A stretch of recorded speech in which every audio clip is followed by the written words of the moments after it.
Conocemos a Platón como un filósofo griego del siglo V a.C., alumno de Sócrates y maestro de Aristóteles. Asimismo, su influencia como autor y sistematizador ha sido incalculable en toda la historia de la filosofía, de la que se ha dicho con frecuencia que alcanzó identidad como disciplina gracias a sus trabajos. En este sentido, la República es la más conocida e influyente obra de Platón, ya que en ella se exponen el compendio de las ideas que forman su filosofía. Precisamente en el volumen número 7 de esta obra se expone el conocido como mito de la caverna. Se trata de una explicación metafórica sobre la situación en que se encuentra el ser humano respecto del conocimiento. Pero ¿cuál es el mito de la caverna de Platón? ¿Cómo describía Platón dicha caverna? ¿Cuáles son las diferentes claves que engloban a este mito? ¿Cuál es su significado? Para responder a estas preguntas tenemos con nosotros a Héctor Gil, profesor de Filosofía Comparada de Oriente y Occidente de la Organización Internacional Filosófica Nueva Acrópolis en Barcelona y coordinador del programa de Voluntariado Social y Ambiental. Héctor Gil, muy buenas noches, profesor. Hola, buenas noches, Pedro. Bienvenido. Muchas gracias. Gracias a ti por estar con nosotros, Héctor. Héctor, cada vez que digo tu nombre me viene a la cabeza, no filosofía, pero mitos griegos antiguos, ¿eh? Sí, señor. Sí, señor. La Ilíada, concretamente, ¿no? Correcto, correcto. Bueno, hablemos de la República de Platón, que establece un diálogo de una alta elaboración filosófica, pero ¿con qué objetivo utiliza a los mitos en su obra? Bueno, antiguamente se pensaban que los mitos era una forma de contarle cuentos a la gente y se consideraba que era una forma prelógica de explicar fenómenos o conocimientos. Pero cada vez más nos vamos dando cuenta de que los mitos son maravillosos, contienen una sabiduría muy profunda y en concreto pues Platón utiliza los mitos para hablar de algunas otras realidades que las personas podemos experimentar o pueden experimentar. Por ejemplo, los sabios, los místicos de todas las épocas tienen acceso a otras realidades, a otras percepciones de la vida, del ser, y para explicárnoslo a nosotros, a la gente normal, utilizan los mitos. Uh-huh. Lo que en la Biblia conocemos por parábolas también, ¿no? Sí. ¿Hay algún tipo de relación ahí? Sí, tiene algo que ver. Es la forma de expresión para llegar a todos los públicos. Claro, la parábola es una manera de contar una verdad profunda. El mito tal vez se diferenciaría en que para ser un mito realmente tiene que tener elementos simbólicos. Y cada uno de esos símbolos tiene un significado muy profundo, que tiene varias claves. Uh-huh. Entonces la mitología sería algo muy profundo, que además es común a todos los pueblos de la humanidad. Uh-huh.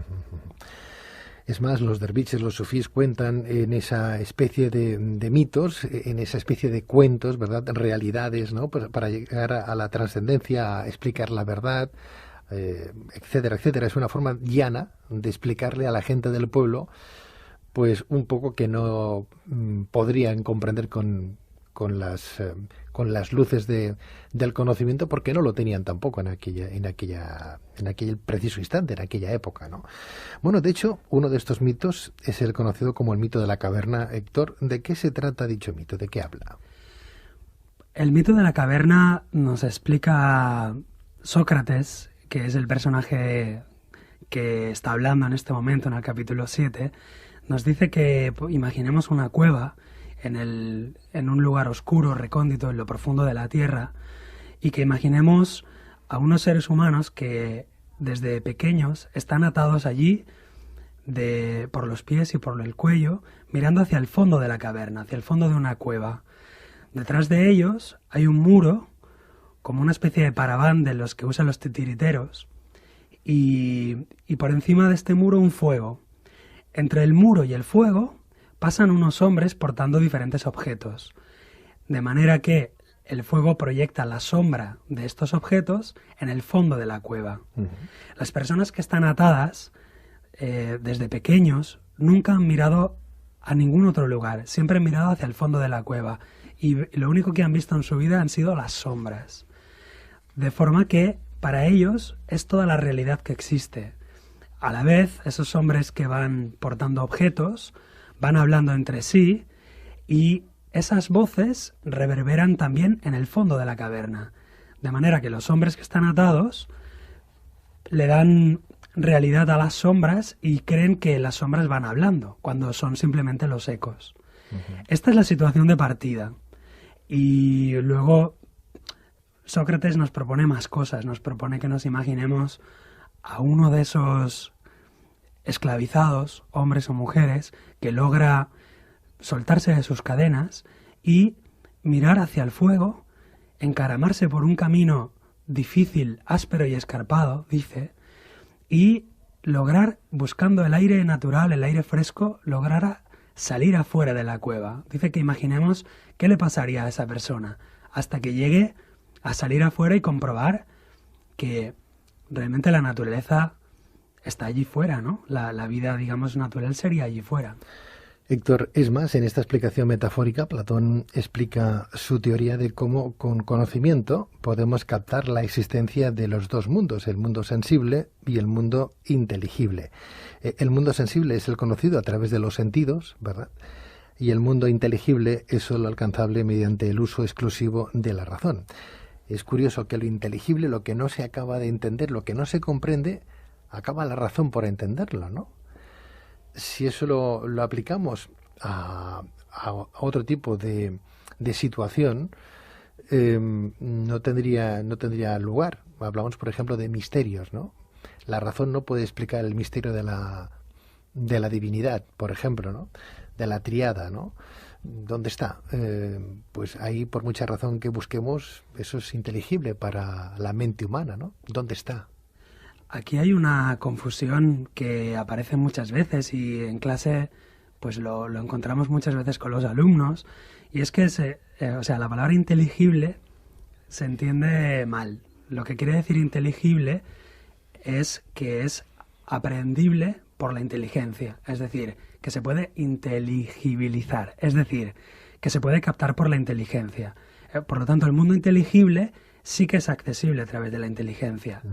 Lo que pasa que también en griego la palabra inteligencia significa muchas cosas. No solamente es lo que nosotros llamamos la razón o la mente pensante, sino que la inteligencia para los griegos, nous, sería una especie de intuición espiritual. Es decir, cuando Platón utiliza esa palabra, se refiere a una potencia que tenemos todos los seres humanos, que es la intuición, el poder de la intuición en el sentido espiritual. Sería lo que en la India llaman buddhi, que está relacionado con Buda, precisamente, que es la clarividencia, o sea, la percepción de ver en los mundos sutiles, en los mundos espirituales.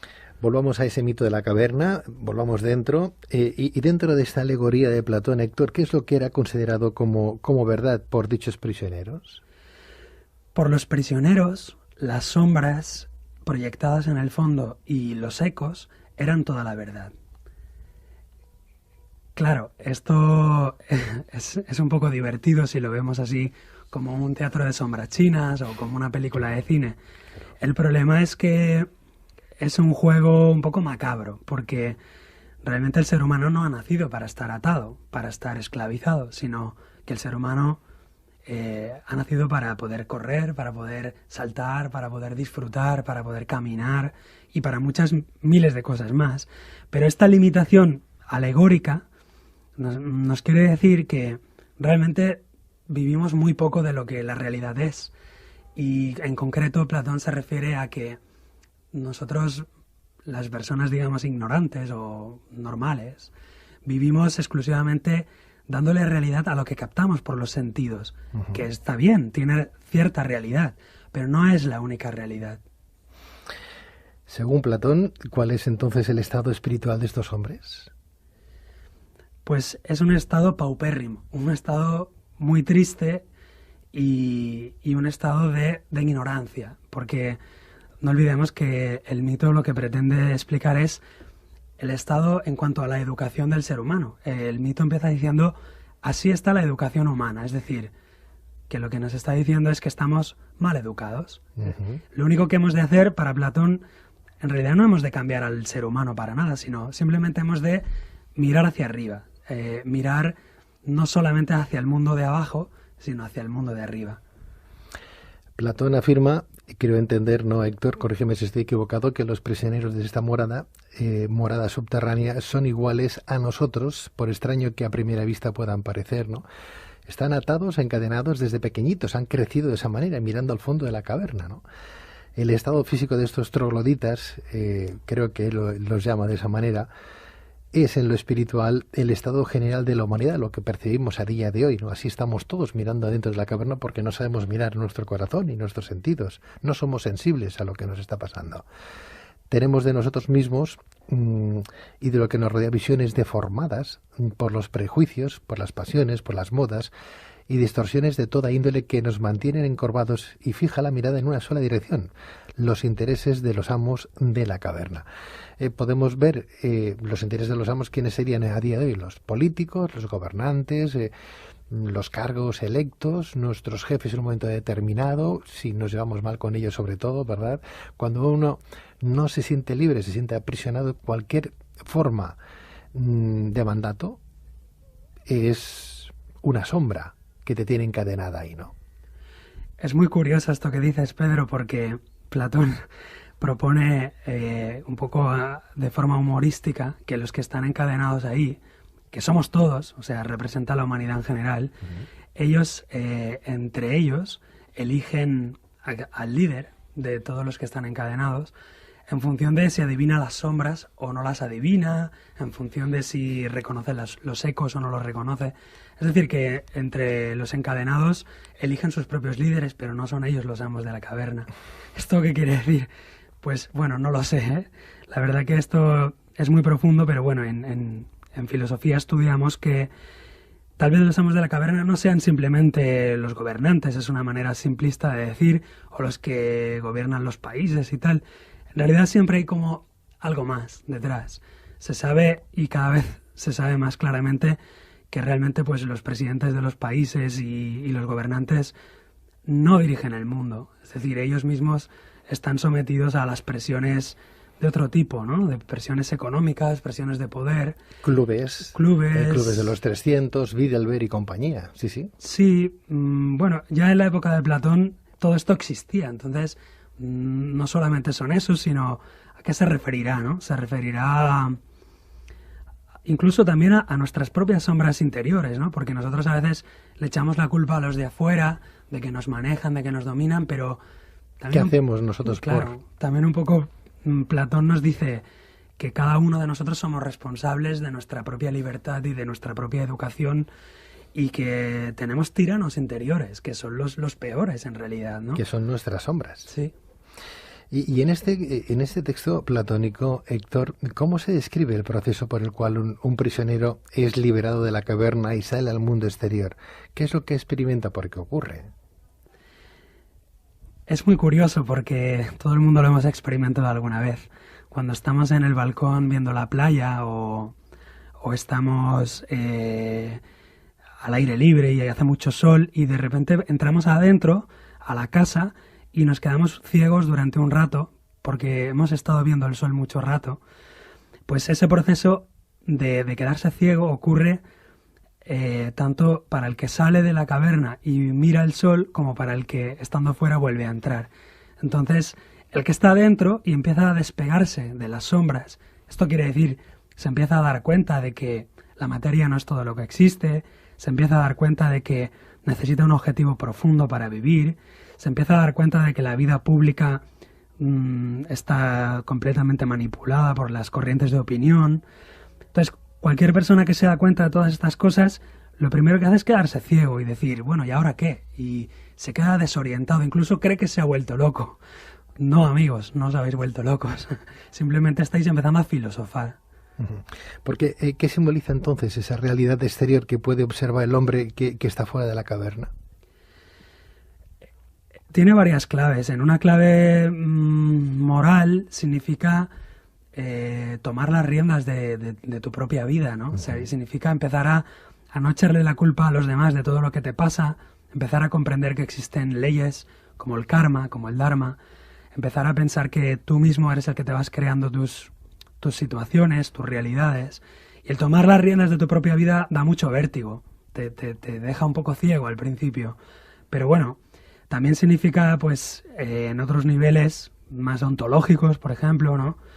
El mundo de la caverna es el mundo que es lo que llamamos la realidad ordinaria de todos los días, pero el mundo de fuera es el mundo más real, que de hecho la física cuántica ya también nos habla de que hay otras realidades y que son tal vez más reales de lo que nosotros concebimos como real. Por ejemplo, nosotros solemos creer que la materia pues es lo más real del mundo porque lo podemos tocar y lo podemos pesar, pero ya sabemos que la materia en sí no existe, ¿no? Todos son corpúsculos de energía, ni siquiera de materia. Entonces, si el mundo está hecho de energía y el mundo está hecho de leyes y de matemáticas, pues realmente tenemos que empezar a aprender a pensar de otra manera. Claves dentro de esa caverna, lo que en sí representan, ¿no? Hablábamos de claves, una más visibles y otras más profundas, como bien dice Héctor Gil. La caverna corresponde al primer segmento, representando el mundo visible, sensible. El primer subsegmento es el de las imágenes proyectadas, las cosas que no hemos experimentado, las que nos han dicho, nos han contado, la conjetura. El segundo subsegmento corresponde a los objetos mismos, a los hombres, a esos hombres que manejan estos objetos y engañan, los amos de la caverna, antes lo hablábamos. Representa la opinión peligrosa, pues no es aún sabiduría, no es realidad. La caverna entera representa la ignorancia y la oscuridad. El segundo segmento es el mundo exterior al que llega el prisionero, que puede evadirse de sus adentros, ¿no? Y representa el mundo de los objetos inteligibles, el verdadero saber, o sea, la sabiduría. No obstante, Héctor, de alguna manera el mito de la caverna de Platón también simboliza a todos aquellos hombres que a lo largo de la historia han querido salir de lo establecido y evolucionar en pensamiento y espíritu y que en muchas ocasiones lo han acabado pagando con su propia vida, ¿no? Efectivamente, me hace recordar cuando leí este mito por primera vez a los 14 o 15 años, pues me quedé bastante sorprendido y dije, ostras, ahora ya entiendo muchas cosas. Ya sé por qué mataron a Sócrates, ya sé por qué mataron a Jesucristo, ya entiendo por qué pues, cualquier libre pensador es acusado y criticado por sus contemporáneos, ¿no? Como fue el caso también de Miguel Servet. Miguel Servet. Giordano Bruno. Y bueno, incluso podríamos mencionar a Gandhi, incluso a John Lennon, mira, si quieres, porque de alguna manera Platón nos está diciendo que aquella persona que ha salido de la caverna y ha visto que la vida tiene un significado más profundo y que el ser humano tiene algo espiritual que tiene que conquistar, pues aquellas personas que lo han vivido, que lo han experimentado, luego bajan abajo al mundo de las sombras y les dicen, oye chicos, ¿qué hacéis mirando en el fondo de la caverna? Si afuera pues hay aire fresco, hay ríos, hay plantas, hay árboles, venga, vámonos, ¿no? Vámonos y seamos un poco más felices. Y claro, la gente de abajo, pues lo primero que dice es, dime qué sombra va a venir ahora, dime qué eco es el que suena mejor. Y aquel que acaba de llegar no entiende nada, está aturdido. Y entonces Platón dice que si insiste por liberarlos, insiste e insiste, aquellos incluso le matarán. Y efectivamente, ¿no? Todos estos personajes que hemos dicho pues han sido asesinados por la ignorancia de su tiempo. Y es que siempre y en todo lugar hay una inquisición, hay cazadores del libre pensador, ¿no? Lo hemos vivido hace unos meses, ¿no? Aquí en Barcelona y el resto de España, la gente que hizo sus acampadas, ¿verdad? Y dijo que no, que ya estaba bien, ¿no? Libre pensadores, gente que salió de la cueva y se dio cuenta que había un mundo ahí que les estaba esperando. Bueno, pues si hablamos de esta caverna, del mito de la caverna de Platón, el prisionero en sí que asciende, sale de la cueva, contempla el mundo real, representa la ascensión del alma al mundo de las ideas, el sendero del filósofo. Y cuando vuelve a la cueva se convierte en el verdadero político platónico que reúne todas las virtudes morales, desde la honradez a la justicia, e intenta transmitir todo su conocimiento a sus prójimos y que siguen prisioneros de su falta de conocimiento. Lo hemos aquí hablado con diferentes también librepensadores sobre este material tan importante de Platón, ¿no? El mito de la caverna. Gente que se ha dejado la piel durante ese proceso de iniciación, buscando sus orígenes de nuevo, ¿no? Y es que es duro, es como ir contracorriente, ¿no? ¿Quién quiere ir contracorriente? Pues casi nadie, ¿no? Y los valientes. Los valientes, te iba a decir. Los valientes, los Pero valientes. A ver los hilos, como las meigas. Sí. Bueno, estamos hablando de ellos. De alguna manera estamos siendo no solamente críticos con lo que estamos viendo y viviendo, sino que además estamos ofreciendo luces, ¿no? Para que la gente descubra un puntito de referencia y, bueno, pues a lo mejor tengo que ir para allá, ¿no? A lo mejor tengo que empezar a descubrir, ¿no? Héctor, ¿podemos decir que para Platón la educación es el arte de la conversión del alma, lo que aquí hablaría una colaboradora que tenemos en este programa, se llama Tania Conde? Claro que sí. Para Platón la educación es primordial y hay quien dice que este diálogo, que es la República, no es un diálogo político como se suele creer, sino es un diálogo educativo. Es decir, lo fundamental de este diálogo es la paideia y lo que nos está diciendo Platón en todo el diálogo. La tesis fundamental de todo el diálogo es que hay que educarse y que vale la pena vivir la justicia. Entonces, sobre la conversión del alma, bueno, estas palabras a veces son fuentes de malos entendidos. Platón dice que dioses sois y lo habéis olvidado. Es decir, todos los seres humanos tenemos una potencia interior, un espíritu, llámalo X, cada uno lo llame como quiera, pero sería la educación la que permitiría sacar esos valores humanos, sacar esas potencias humanas hacia afuera. Para Platón la educación no es atiborrar de información al educando, sino es simplemente de permitirle que aflore toda esa luz que tiene dentro.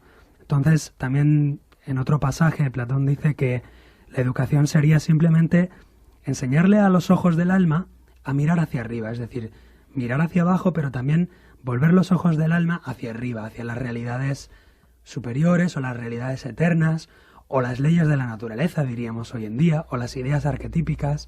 En fin, cada uno lo llama como quiere, pero básicamente estamos todos de acuerdo. Y también ahora se está poniendo muy de moda lo que se llama la educación holística, que precisamente hace unos meses hubo un congreso en Barcelona muy interesante donde estuvieron muchos profesores, yo tuve la oportunidad de ir. Y la educación holística está precisamente apuntando en esta dirección, a educar al ser humano no solamente en su cerebro y en su corazón, sino también en sus manos y en su espíritu. Es decir, una educación completa, global, integral. Estamos hablando de La República, la obra más conocida de Platón. En concreto hemos extraído el volumen número 7, donde habla de la caverna. ¿Cuántos volúmenes tiene La República en total? Tiene 10, son 10 capítulos. El último es el mejor, por cierto. Sí, es precioso, es el mito de que otro día, si quieres, venimos y lo explicamos. Venga, a ver si es verdad.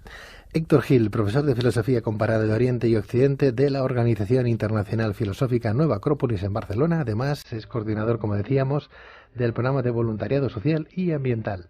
Héctor Gil, gracias.